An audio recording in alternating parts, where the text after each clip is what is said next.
Maintenant, il y a eu des changements. La NBA commence à se développer en Afrique.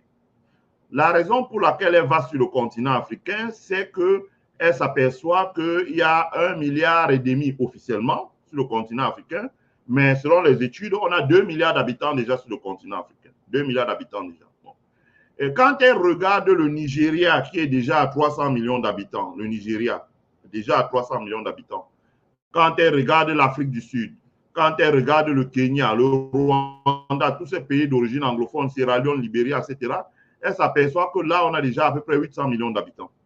Quand elle regarde maintenant les pays d'origine francophone, vous prenez l'AES, le Mali, le Burkina, le Niger, déjà 100 millions d'habitants.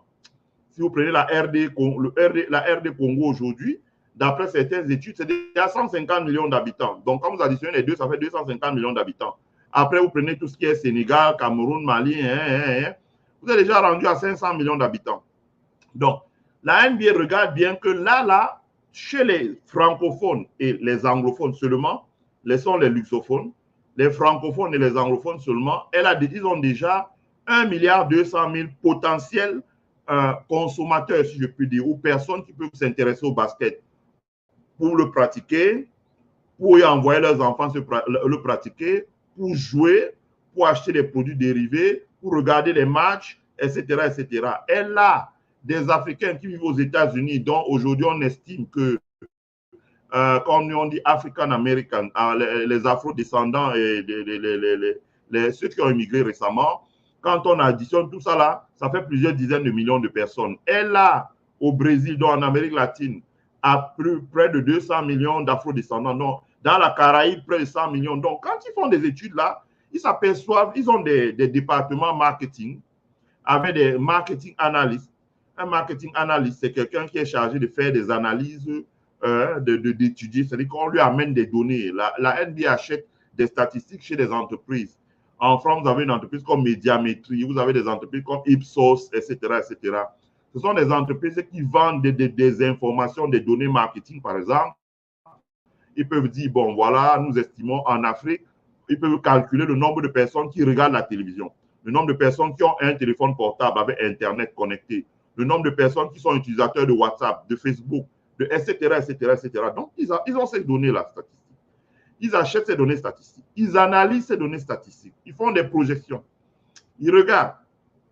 Si on veut diffuser la NBA, si on va sur le canal, par exemple, de Internet sur Facebook, qu'est-ce que ça va donner? Si on va sur le canal de Internet via YouTube, qu'est-ce que ça va donner? Si on va sur le canal de télévision, qu'est-ce que ça va donner? Donc, ils font des analyses. Ils s'asseyent, ils vont rencontrer les gens de Google, donc Google qui est propriétaire de YouTube. Ils font des analyses. Google leur donne beaucoup d'informations. Je ne peux pas, il y a des choses que je ne peux pas dire ici, là. Il leur donne beaucoup d'informations, il leur donne beaucoup de données, etc., etc. Ils vont regarder les gens de Facebook, donc Meta. Et avec Meta, ils échangent. Meta va leur donner beaucoup d'informations parce que Meta collecte beaucoup de données statistiques sur les utilisateurs de Facebook en Afrique. Par exemple, Meta peut leur dire, bon, vous voyez, nous, en Afrique, on a déjà 300 millions de personnes, par exemple, aujourd'hui. Donc, vous n'avez plus besoin de dire Canal+, parce que ce n'est plus ça. Et nous, sur Meta, vous pouvez aussi bien avoir des anglo-saxons que des francophones, etc. Donc, les gens de YouTube, de Google vont leur dire, voilà, si vous diffusez par nous, c'est ça. Les gens de Netflix, etc., etc. Donc, les Américains ont développé beaucoup de canaux de diffusion de l'information, des news, comme on dit, qui aujourd'hui leur permettent de se passer des réseaux genre Canal+, comme c'était le cas dans les années 80, à la fin des années 90, quand les Georges Eddy faisaient le basket sur Canal+, il n'y avait pas les Meta, il n'y avait pas les Google, il y avait YouTube, il n'y avait pas toutes ces choses-là.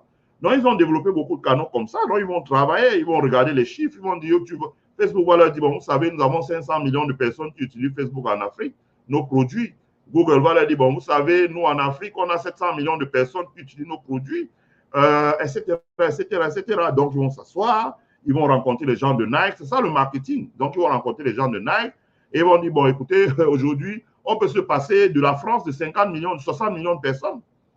Hein, parce que le marché africain aujourd'hui, la classe moyenne, c'est 600 millions de personnes. Les études existent aux États-Unis. American Chamber of Commerce, il y a une note là. Si vous allez là-bas, vous pouvez lire la note. ils estiment déjà la classe moyenne en Afrique à 600 millions. Donc, c'est 10 fois la population de la France. Je ne sais pas si je me fais comprendre bien là. Bonjour Chantal. Donc, c'est 10 fois la population de la France. Donc, quand ils font des analyses, ils voient que c'est 10 fois la population de la France. Donc, laissez Embiid, qui est MVP à NBA, qui est un produit, c'est-à-dire un point d'appui, comme on dit, un point d'appui, comme on dit, aller avec la France, mais c'est une erreur qu'on ne peut pas pardonner aux États-Unis. Même le directeur de la NBA peut perdre son travail. Ce n'est pas le Cameroun ici. Ça ne marche pas comme ça, je vous jure. Ça ne marche pas comme ça.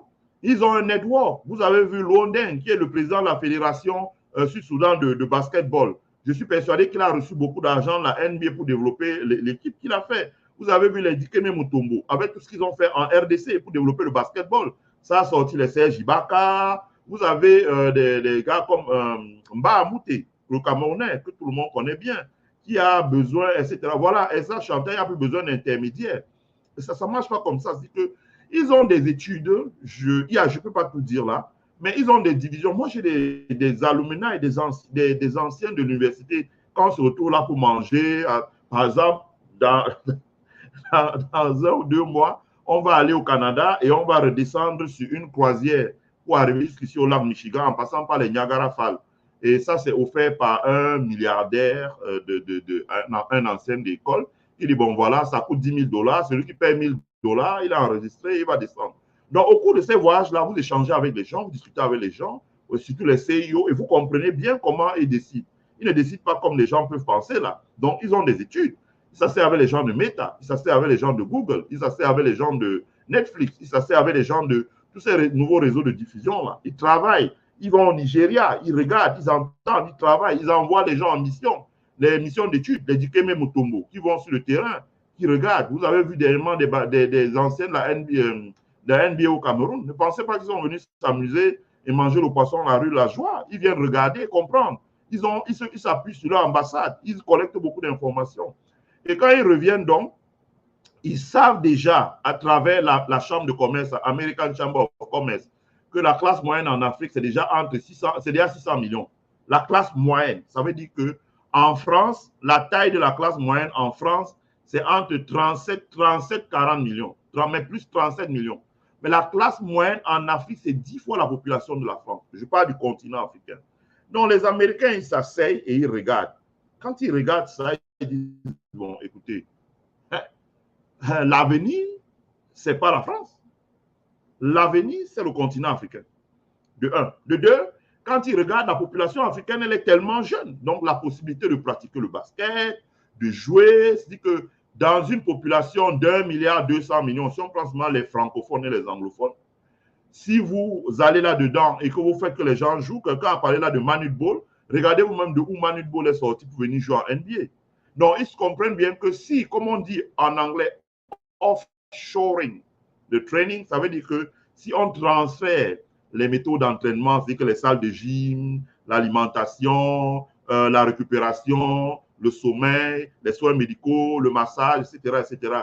Si on transfère ça en Afrique, on est capable de détecter beaucoup de très bons joueurs dans les camps d'entraînement, etc., etc., comme ils ont détecté les MB, comme ils ont détecté les Siankam, comme ils ont détecté les Koloko et bien d'autres, et de leur faire venir jouer en NBA. Voilà. Bon, il y a d'autres qui réussissent, mais même quand ils ne réussissent pas, ils vont jouer par exemple l'Euroleague dans des grands clubs comme le Real Madrid, le FC Barcelone, les grands clubs turcs, etc., Galatasaray, etc., etc.